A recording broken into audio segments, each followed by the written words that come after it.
नमस्कार विद्यार्थी मित्रांनो, आज आपण सिग्नलचा पुढचा वाला टाईप शिकणार आहोत, ज्याचं नाव आहे even and odd signal.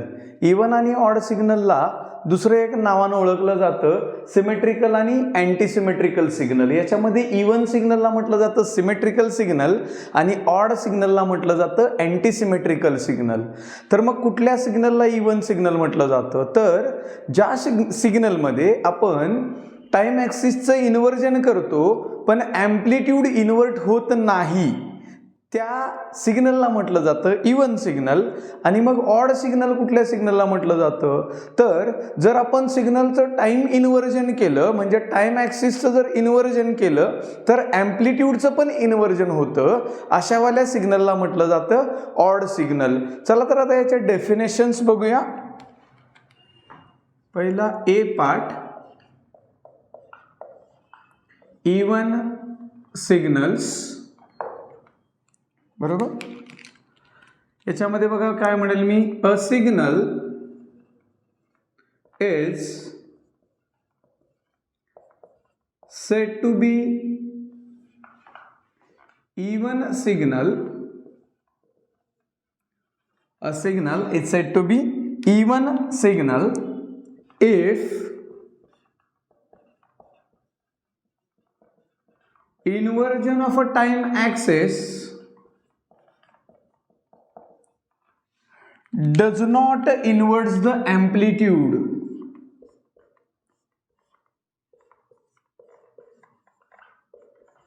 Does not inverts the amplitude. परत एकदा बघूया, कुणाला म्हटलं जातं इवन सिग्नल? तर असावाला सिग्नल ज्याच्यामध्ये जर आपण टाइम ॲक्सिसचं इन्व्हर्जन केलं तर ॲम्प्लिट्यूडचं त्याच्यामध्ये काय होत नाहीये, तर इन्व्हर्जन होत नाही, अशावाल्या सिग्नलला म्हटलं जातं इवन सिग्नल, बरोबर. मग आता बघा, condition for even signal.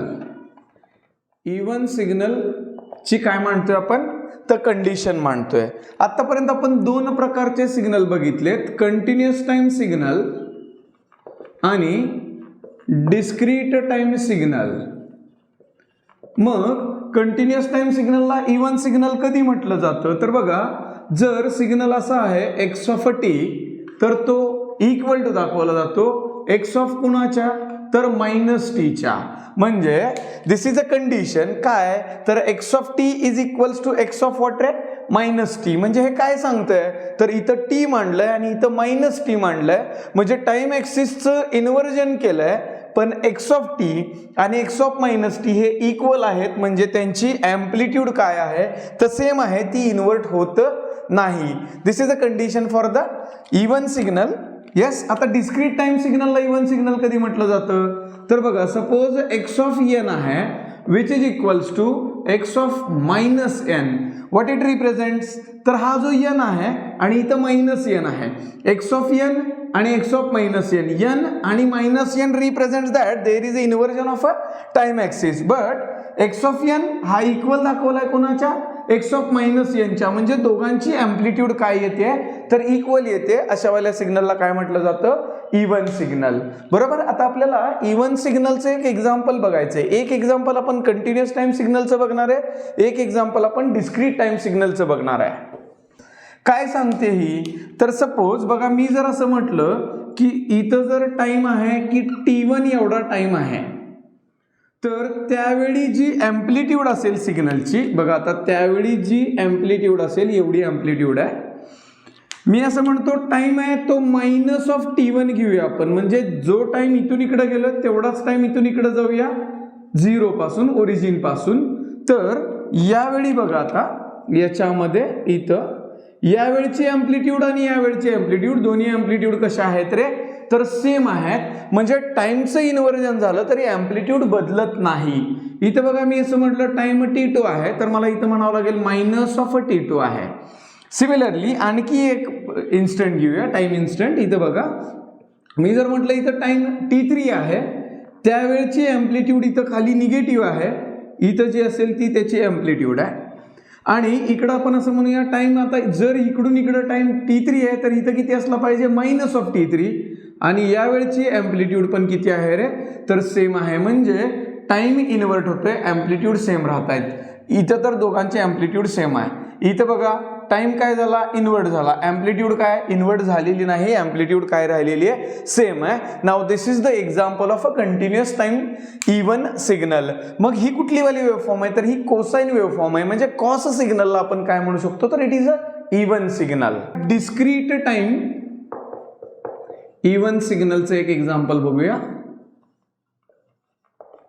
Yes, परत एकदा हा ऍक्सिस इथं मी म्हणेल n, याला मी असं म्हणेल here it is nothing but the x of n. इथं 0 आहे. येस, बघा आता मी असं म्हणेल इथं टाइम इन्स्टंट आहे. सपोज इथं आहे 1, इथं आहे 2, इथं आहे 3, इथं आहे 4. म्हणजेच इकडं म्हणावं लागेल मला -1 आहे, -2 आहे, -3 आहे आणि मायनस ऑफ काय आहे 4. आता 0च्या वेळची अँप्लिट्यूड मी 0 ठेवतो, ही इन्व्हर्ट होत नाही कधी. जर सपोज 1च्या वेळी अँप्लिट्यूड मी म्हटलं की इथं 5 आहे, तर -1च्या वेळची अँप्लिट्यूड पण किती असली पाहिजे, तर 5. 2च्या वेळी अँप्लिट्यूड जर इथं -4 असेल तर -2च्या वेळची अँप्लिट्यूड पण किती असली पाहिजे, तर -4. 3च्या वेळी अँप्लिट्यूड जर 3 असेल तर -3च्या वेळची अँप्लिट्यूड पण किती पाहिजे, 3. 4च्या वेळी अँप्लिट्यूड जर 2 असेल तर -4च्या वेळची अँप्लिट्यूड पण किती पाहिजे, तर 2 पाहिजे. It says that inversion of a time or the inversion of a sample number does not invert the amplitude. Now this is the example of discrete time even signal. चला तर आता ऑड सिग्नलची definition बघूया.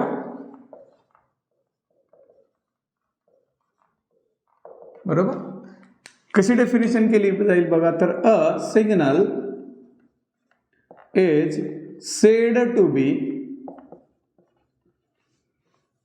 odd signal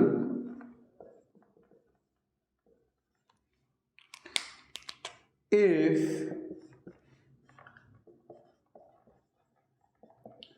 inversion of a time axis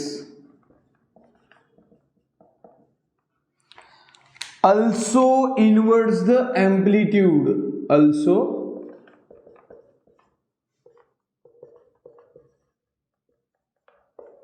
इन्व्हर्ट्स the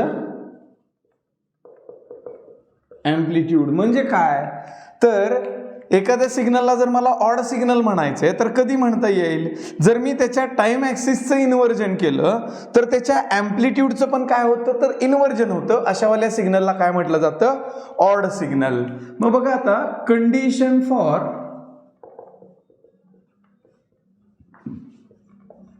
odd signal.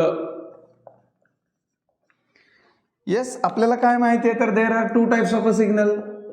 Continuous time signal आहे आणि discrete time signal आहे. बरोबर.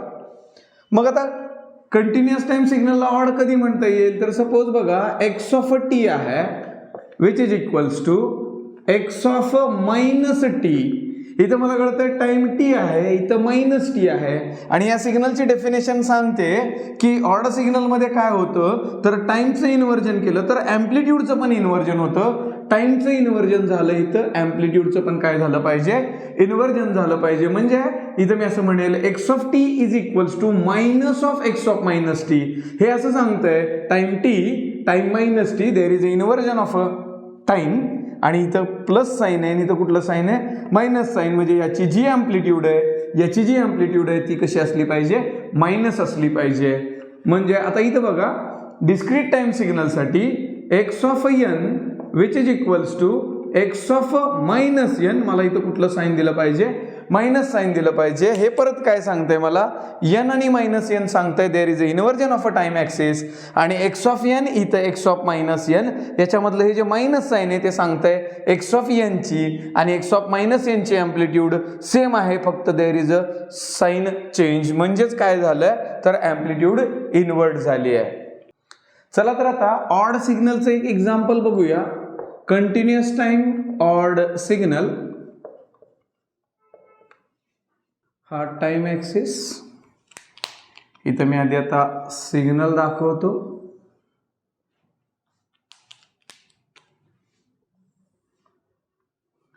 इथे मी असं म्हटलं पाहिजे एक्स ऑफ टी, तर मी काही टाइम इन्स्टंट मांडतो.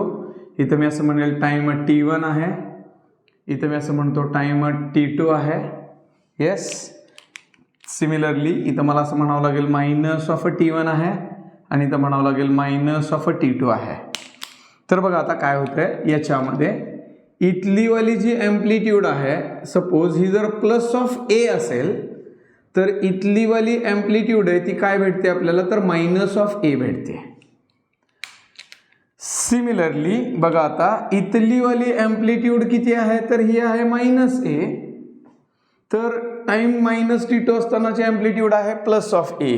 What it says, it says that inversion of a time also inverts the amplitude. बरोबर, म्हणजे T1 टाइम पॉझिटिव्ह आहे आणि मायनस ऑफ T1 हा निगेटिव्ह टाइम आहे. म्हणजे इन्व्हर्जन ऑफ अ टाइमचं इन्व्हर्जन केलं तर इथं ॲम्प्लिट्यूड प्लस ए आहे, इथं ॲम्प्लिट्यूड किती आली, मायनस ए आली. म्हणजे there is a inversion of a amplitude. हे एक्झाम्पल झालं कंटिन्युअस टाइम सिग्नलचं. ही साइन वेव्हफॉर्म आहे. चला आता डिस्क्रीट टाइम ऑड सिग्नलचं एक एक्झाम्पल बघूया. येस,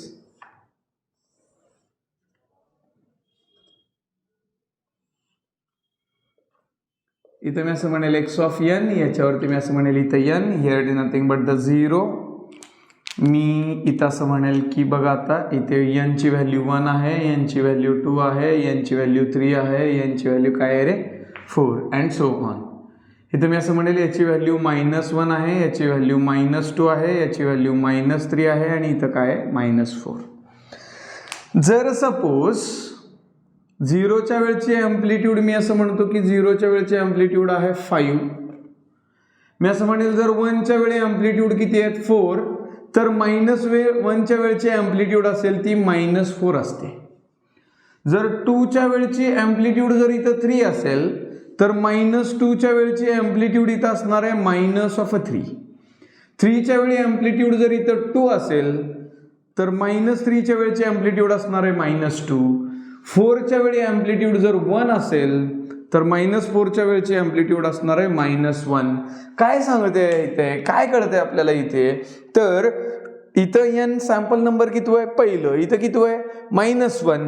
यावेळची ॲम्प्लिट्यूड 4 आहे, यावेळची ॲम्प्लिट्यूड किती आहे -4. म्हणजे सॅम्पलचं म्हणजे टाइम ॲक्सिसचं इन्व्हर्जन झालं तर ॲम्प्लिट्यूडचं पण काय होतंय, इन्व्हर्जन होतंय. This is a example of a discrete time odd signal. विद्यार्थी मित्रांनो, कंटिन्युअस टाइम सिग्नल असू द्या किंवा डिस्क्रीट टाइम सिग्नल असू द्या, तो सिग्नल कंपोजिशन असतो 2 सिग्नलचं. त्याच्यामध्ये एक सिग्नल असतो इवन सिग्नल आणि एक सिग्नल असतो ऑड सिग्नल. म्हणजेच आपण असं म्हणू शकतो continuous time signal and the discrete time signal or all the signals are the composition of even and odd parts. मग आता आपल्याला काय करायचं आहे, तर एखाद्या सिग्नलमध्ये इवन पार्ट आणि ऑड पार्ट कसा रिप्रेझेंट केला जातो, कसा ओळखला जातो, हे आता आपल्याला शिकायचं आहे. यस, मग त्याच्यामध्ये आपण सुरुवात करूया. काय रे, तर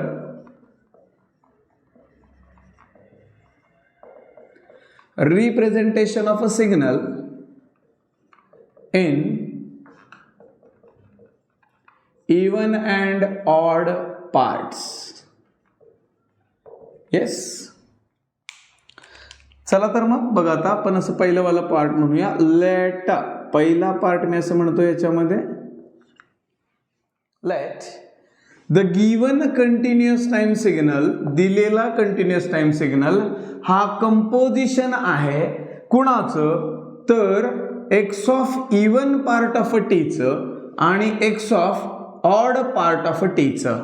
हे बघा, x of even part of a t आणि x of odd part of a t. म्हणजे इथून पुढे मी सफिक्स मध्ये ई लिहिलं की लक्षात ठेवायचं it is a even part आणि ओ लिहिलं की इथं लक्षात ठेवायचं काय रे, ऑड पार्ट. काय सांगतोय हा सिग्नल, तर हा सिग्नल असं सांगतोय एक्स ऑफ टी नावाचा सिग्नल हा कंपोजिशन आहे कुणाचं, तर इवन पार्टचं आणि कुठल्यावाल्या पार्टचं रे, तर ऑड पार्टचं. बरोबर, यावाल्या सिग्नलला आपण इथं पहिलं वाला नंबर करूया, पहिला इक्वेशन आहे असं म्हणूया.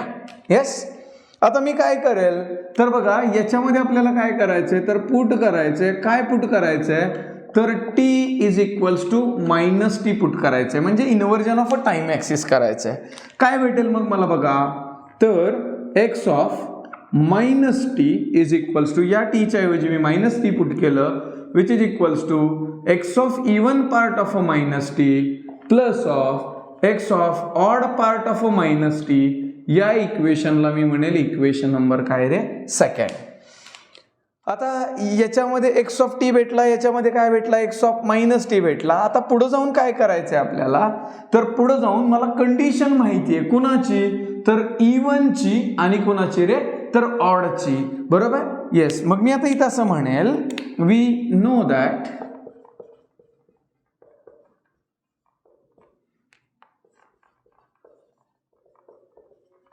कंडिशन फॉर इवन काय आहे ती कंडिशन तर x of even part of t which is equals to x of even part of minus t. Yes ही झाली कंडिशन कोणासाठीची रे तर इवन साठीची. येस. दुसरा वाला प्रकार आपल्याला काय माहिती आहे तर आपल्याला माहिती आहे कंडिशन फॉर ऑड. ऑड साठीची कंडिशन काय आहे रे तर ती अशी सांगते x of odd part of t which is equals to minus of x of odd part of minus T. म्हणजे हे आपल्याला सांगतंय टाइमचं इन्व्हर्जन अँप्लिट्यूडला इन्व्हर्ट करत नाही आणि हे मायनस साइन आपल्याला असं सांगतंय टाइमचं इन्व्हर्जनला अँप्लिट्यूड पण काय होते रे तर इन्व्हर्ट होते. आता बघा मी काय म्हणेल तर x of even part of t काय भेटला मला x of even part of a minus T. म्हणजे इथं बघा x of even part of a minus t आहे, x of even part of minus t आहे. याच्याऐवजी मी काय मांडू शकतो तर x of even part of t मांडू शकतो. आता इथं काय आहे x of odd part of t. इथं बघा आहे x of odd part of minus t. Yes. म्हणजे आता इथं मला कळतंय x of odd part of minus t याची व्हॅल्यू मला कळतंय हे मायनस साइन इकडे जाईल म्हणजे minus of x of odd part of t मी असं मांडू शकतो. देअरफॉर आपण इथं असं म्हणूया देअरफॉर इक्वेशन सेकंड बिकम्स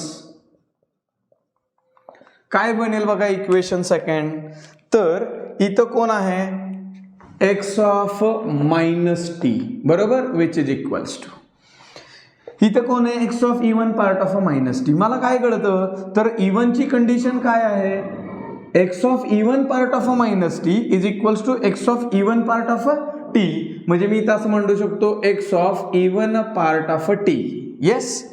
आता इथं पुढं काय आहे मला सांगा x of odd part of minus t. मग odd part of minus t x of odd part of minus t ची व्हॅल्यू काय तर हे इथं ठेवलं तर हे मायनस साइन इकडे जाईल म्हणजे याची किंमत काय येईल तर याची किंमत येईल हे मायनस साइन इकडे आल्यावरती minus of x of odd part of t. म्हणजे मी या इक्वेशनला असं म्हणेल इक्वेशन नंबर काय रे 3.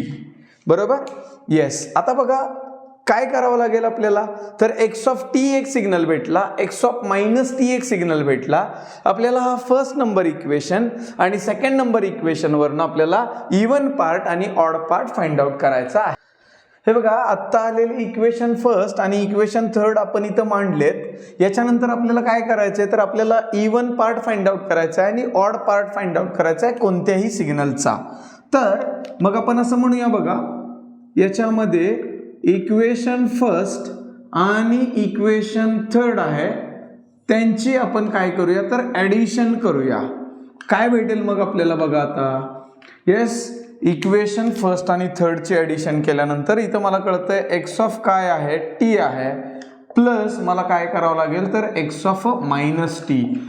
या दोघांची ॲडिशन करायची म्हणजे आपल्याला या दोघांची पण ॲडिशन करावी लागेल. बरोबर. मग मी तसं मांडेल आता बघा x of even part of T plus of x of odd part of T मध्ये कुठलं साइन तर प्लस. आता हा वाला पार्ट इथं मांडला पाहिजे x of even part of T minus of x of odd part of T. बरोबर. हे प्लस साइन आतमध्ये जाईल तर बघा हा वाला सिग्नल आपल्याला असं भेटेल x of even part of T plus x of odd part of T plus of x of even part of a t plus into minus is the minus x of odd part of a t. काय कळतं याच्यामध्ये बघा, तर x of odd part of a t आणि x of odd part of a t हे plus आहे आणि हे मायनस आहे, गेट कॅन्सल. आणि इथं मला कळतंय x of even part of a t plus x of even part of a t means x even part किती वेळा येईल आपल्याकडे, तर 2 वेळा येईल. Therefore we get x of t plus of x of a minus t which is equals to 2 times of x of even part of a t. आता आपल्याला कोणाची डेफिनेशन फाइंड आउट करायची किंवा कुठला पार्ट फाइंड आउट करायचा आहे, तर x of even part of a t आपल्याला फाइंड आउट करायचा आहे. आपल्याला इवन पार्ट काय भेटेल, तर हा 2 इकडं मल्टिप्लाय, हा इकडं डिवाइड होईल, म्हणजे मी असं म्हणेल इथे 1/2 into x of t plus of x of काय भेटणार आहे आपल्याला, तर मायनस ऑफ t भेटला. म्हणजे मी असं म्हणू शकतो हा आपल्याला काय मिळवून देतोय, तर हा वाला फॉर्म्युला आपल्याला इवन पार्ट मिळवून देतोय. कुठल्या वाल्या सिग्नलचा, तर x ऑफ t वाल्या सिग्नलचा. काय सांगतोय तो, तर x of even part of a t is the half of composition of any signal and it's inverted signal. कसलं इन्व्हर्जन आहे, तर टाइम इन्व्हर्टेड सिग्नल. म्हणजे कोणताही सिग्नल असेल त्याचं टाइम इन्व्हर्टेड सिग्नलची ऍडिशन करायची आणि डिवाइड बाय 2 केलं की आपल्याला त्या सिग्नलचा कसला वाला पार्ट भेटतो रे, तर इवन पार्ट भेटतो. सिमिलरली बघा, आता आपल्याला जसा इवन पार्ट मिळवला तसा आपल्याला ऑड पार्ट मिळवायचा आहे. ऑड पार्ट मिळवण्यासाठी मी काय करेल, तर बघा मी याच्यामध्ये चेंज करेल. इक्वेशन 1 आणि इक्वेशन 3 चे आपल्याला काय करायचे, सबट्रॅक्शन करायचे. म्हणजे मग आपल्याला काय भेटेल, तर x ऑफ t आणि x ऑफ मायनस t यांची सबट्रॅक्शन. इथं काय येणार आहे, ह्या दोघांची सबट्रॅक्शन. याच्या नंतरची वाली स्टेप आपण मांडूया. काय होईल याच्यामध्ये, हे मायनस साइन आतमध्ये जाईल, म्हणजे काय भेटेल, तर x of even part of a t plus x of odd part of a t minus into plus काय झाले, minus x of even part of a t minus into minus काय झाले रे, तर प्लस झाले x of odd part of a t. मगाच्या केसमध्ये odd part cancel झाले होते, आता आपल्या लक्षात येतं या केसमध्ये इवन पार्ट कॅन्सल झाले. म्हणजे x ऑफ t आणि x ऑफ मायनस t ची जी सबट्रॅक्शन आपण करतोय त्याचा रिझल्ट इथं आपल्याला भेटणार आहे 2 times of odd part of a t. बरोबर. मग आता ऑड पार्टची डेफिनेशन याच्यामध्ये चेंज कशी करता येईल बघा, तर x of odd part of a t हा यांची काय असणार आहे, तर सबट्रॅक्शन असणार आहे. सबट्रॅक्शन डिवाइडेड बाय काय रे, 2. म्हणजे 1/2 of x of t minus x of minus t. This is nothing but the definition or the representation of odd part of what ray, x of t. मग x of odd part of a t म्हणजेच एखाद्या सिग्नलचा odd part आपल्याला कधी भेटतो, तर तो signal आणि त्याचा टाइम इन्व्हर्टेड सिग्नल याची आपण सबट्रॅक्शन केली आणि डिवाइड बाय 2 केलं तर आपल्याला तो कसला वाला पार्ट भेटतो, त्या सिग्नलचा ऑड पार्ट. परत एकदा x of odd of t काय आहे, तर इट इज ऑड पार्ट. कुणाचा, तर x ऑफ t नावाच्या सिग्नलचा तो काय आहे, ऑड पार्ट आहे. ओके. चला तर मग एखाद्या सिग्नलचा इवन आणि ऑड पार्ट कसा फाइंड आउट केला जातो हे परत एकदा रिवाइज करूया. मी असं म्हणेल कंटिन्युअस टाइम सिग्नलसाठी, येस, जर सपोज आपल्याला एक कंटिन्युअस टाइम सिग्नल दिलाय, तो आहे x ऑफ t आणि या x ऑफ t चा आपल्याला इवन पार्ट आणि याच x ऑफ t चा आपल्याला ऑड पार्ट फाइंड आउट करायचा असेल तर तो कसा फाइंड आउट केला जातो. पहिले तर बघूया x of even part of a t म्हणजे x ऑफ t सिग्नलचा इवन पार्ट कसा फाइंड आउट केला जातो, तर 1/2 into x of t plus of x of minus t. म्हणजे x ऑफ t नावाच्या सिग्नलचा जर टाइम इन्व्हर्टेड सिग्नल घेतला, त्या दोघांची ऍडिशन करून जर डिवाइड बाय 2 केलं तर मला त्या सिग्नलचा म्हणजेच x ऑफ t चा कुठला वाला पार्ट भेटतो, इवन पार्ट भेटतो. आता असंच मला कुठला वाला पार्ट फाइंड आउट करायचा आहे, तर odd part of x of t नावाच्या सिग्नलचा ऑड पार्ट हा कसा फाइंड आउट केला जातो, तर 1/2. इथे मी असं म्हटलं पाहिजे x of t minus of x of minus T. परत एकदा एक्स ऑफ टी आणि एक्स ऑफ मायनस टी, म्हणजे एक्स ऑफ टीचा हा एक्स ऑफ मायनस टी हा टाइम इनव्हर्टेड सिग्नल आहे. या दोघांची जर मी सबस्ट्रॅक्शन केली आणि डिवाइड बाय 2 केलं तर मला त्याचा कसला वाला पार्ट भेटतो रे? ऑड पार्ट भेटतो. आता बघा, डिस्क्रीट टाइम सिग्नल आहे, त्याचा मला इवन आणि ऑड पार्ट फाइंड आउट करायचा आहे. सपोज दिलेला सिग्नल आहे एक्स ऑफ एन आणि मला त्याचा इवन आणि ऑड पार्ट फाइंड आउट करायचा आहे. तर मी तो असा मांडेल, x of even part of n which is equals to 1/2 yes x of n plus of x of minus N.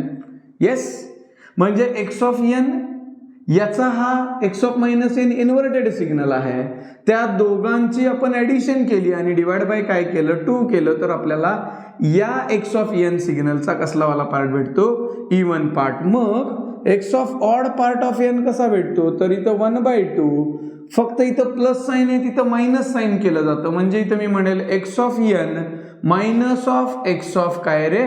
तर मायनस एन. अशा प्रकारे आपल्याला एक्स इवन पार्ट आणि ऑड पार्ट मिळून जातो. कुठल्यावाल्या सिग्नलचा?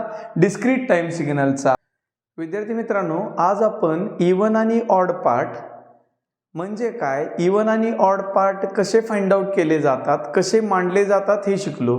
या पुढच्या व्हिडिओमध्ये आपण इवन आणि ऑड पार्ट वरती प्रॉब्लेम शिकणार आहोत. धन्यवाद.